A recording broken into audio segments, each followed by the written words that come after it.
Со црвени чадори сексуалните работници, неколку десетици граѓани и активисти и годинава одржаа протестен марш во центарот на Скопје, одбележувајќи го 17 декември, меѓународниот ден за борбата против насилството врз сексуалните работници.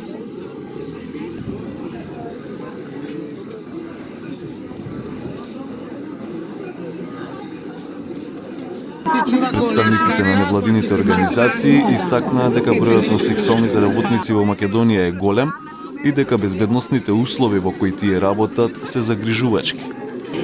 Последните неколку години најлошите и најраспространените насилства врз сексуалните работници доаѓаат од пропагандите поврзани со трговијата со луѓе, пропаганда која предизвикува страфот и самите сексуални работници.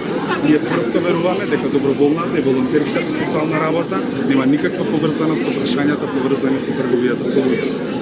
На почетокот на оваа година беше спроведено регионално истражување насловено како потврдување на правдата, институционално и институционално насилство на сексуалните работници.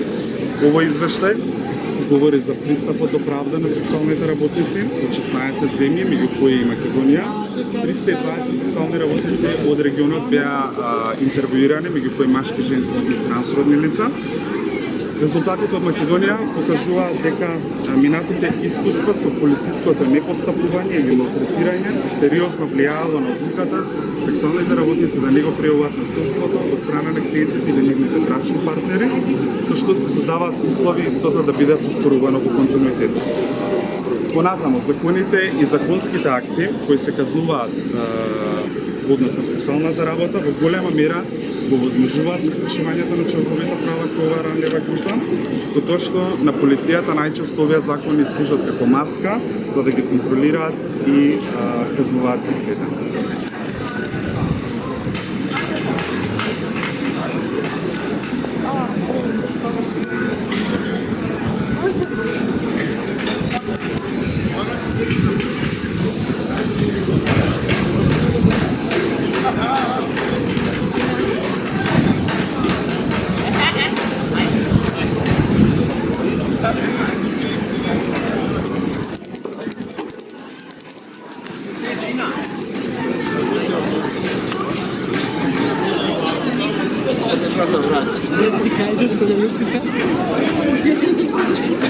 Всеки си вади на очи.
Dinero.